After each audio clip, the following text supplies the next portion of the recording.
Hey there, welcome to the latest issue of Hiker Homily. I said issue again, didn't I? Episode, issue. I don't know. Maybe I should be putting out a magazine. I don't know.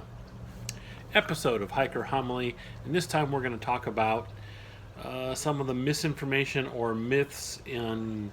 I talked about hiking misinformation specifically. This time, more on the backcountry survival type of thing. Information that's out there for a lot of people that when they're in a survival situation could actually make their situation worse if they're going by this kind of not good information. Okay?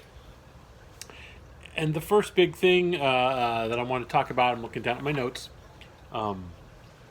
is hypothermia is only something you have to worry about in the winter time if you're hiking at that point. And that's just not true. Hypothermia is a real threat almost any time. Yes, indeed, totally acknowledge that on a hot summer day, the main issue you should be looking out for are heat-related issues, heat exhaustion, heat stroke, things like that.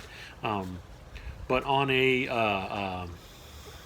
say a decent spring day in the 70s Fahrenheit, hypothermia can still be a real threat. You can be hiking in the backcountry and get a sudden spring rainstorm that just drenches you. You either were unprepared and didn't have your rain gear, or you got lazy and figured, well, it's not a cold day, right? It's in the 70s, a little bit of rain, it kind of feels good. You end up getting kind of soaked in this rainstorm, and then a wind kicks up.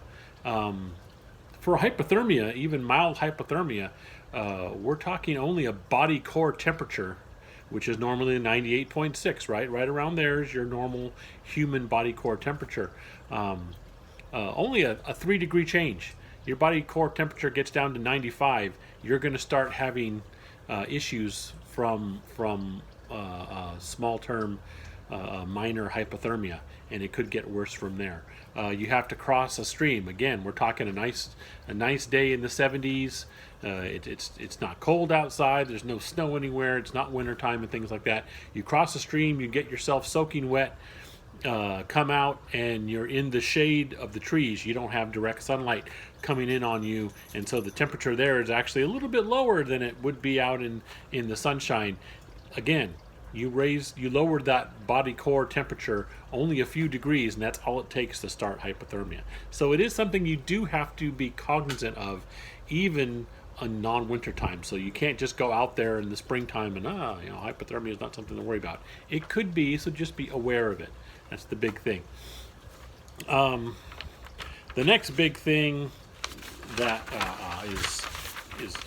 this is like an old pioneer thing. Moss only grows on the north side of trees, right? Right. Wrong. Number one, that's a very hemisphere-centric thing. In the northern hemisphere, the sunshine kind of takes a semi-southerly route than normal, and so things on the north side get more of a shadow. Okay? And so, yes, in the northern hemisphere, you will get more, possibly, moss growth on north sides of things. But to be quite honest, moss just likes it when it's kind of cool and moist. Here comes that wind, always visiting. We didn't have wind all day today. And then I come sitting out here to do a hiker homily outside, kind of in the nice fresh air, and that's when it decides to kick up. That's just, it's pretty much a tradition. If you watch some of the past videos, you'll see that this has been a 3-4 year tradition now, that the wind visits me when I'm trying to record. Anyway, let's stop ranting about that.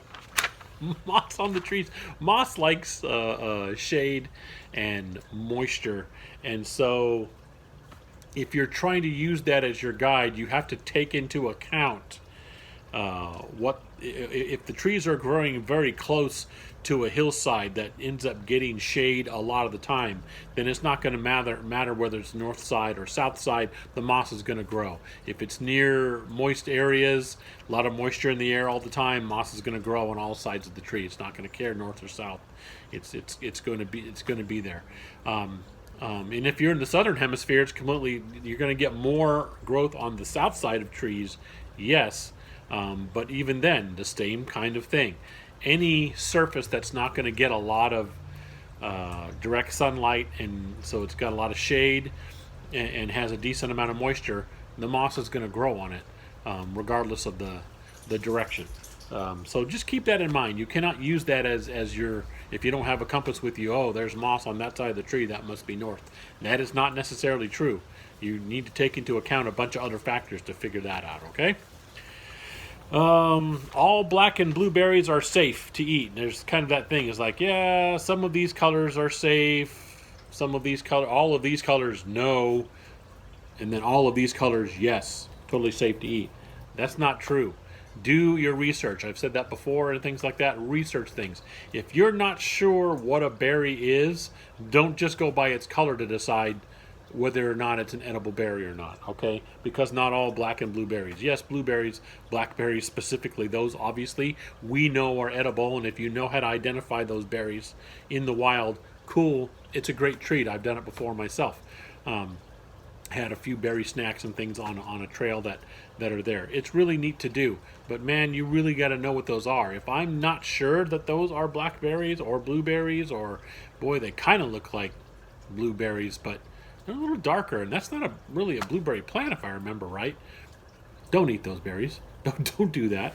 There are different tests that you can learn for survival to see if it's a poisonous berry or not, but just in general, as a survival rule, they have that thing where, oh, this and this and all colors of this are fine, and these colors are all poisonous, and then these are 50-50. Don't go by that stuff. Each individual berry, you're going to have to figure it out, okay? I don't care what color it is. You need to know what that berry is before you decide to eat it, okay? Running water, so a stream that's moving fairly swiftly, running water, is automatically potable or drinkable, because the myth there is the microbes are going by so fast they're not going to get caught in your bottle. It's kind of silly. It's not true. Water should be filtered when you're in the back country, even if you're like, there's nobody here. It's no big deal. Okay, here's the thing. The reason why you're filtering the water is because microbes, things like Giardia and some of the other things that you can get, it comes from things going on upstream in which you've got an animal carcass. An animal has come to the stream, and for whatever reason, something happened. It was its time, or a predator got it, whatever. And now you've got this carcass either right next to or in the water that's getting possibly dangerous microbes and infections into the water.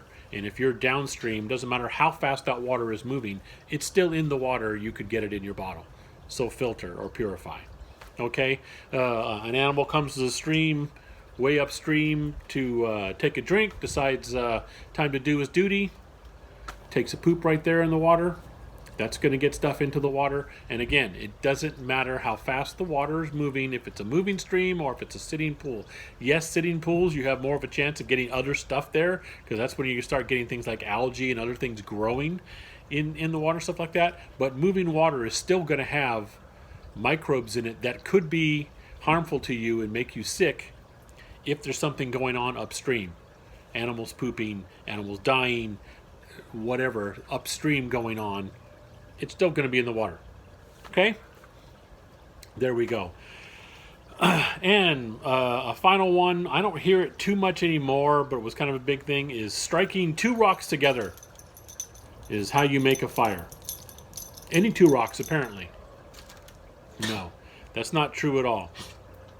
Your best bet is if you can find flint and quartz is going to be your best bet. And even then, there's certain things you need to do to get it ready. Now, you can learn how to do that. I might even do a video on trying to do that and things like that. So it can be something that is learned to do that, but you can't just grab two random rocks out in the wilderness and smack them together and expect sparks that are going to start a fire. That's not going to happen. That's not how it works.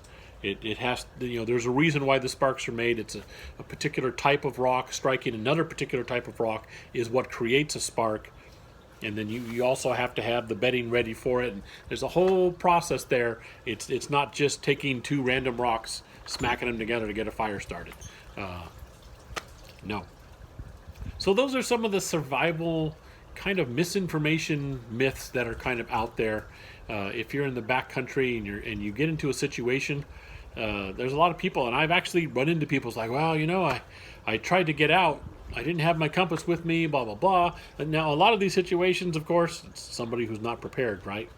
Didn't have my compass with me. I thought I knew this area really well, blah, blah, blah, but I got turned around, and so I started following the moss on the trees, but that didn't get me out because I think I ended up going in circles. I don't know how I did that because the moss is only on the north side, but it's okay.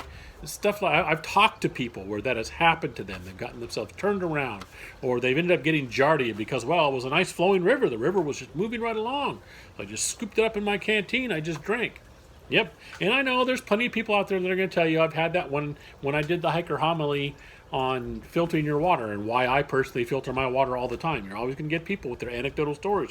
I've been hiking for 30 years, never filtered my water, and I've never been sick. And that's cool, and I'm not doubting them. I'm not saying they're lying. They're probably telling the absolute truth.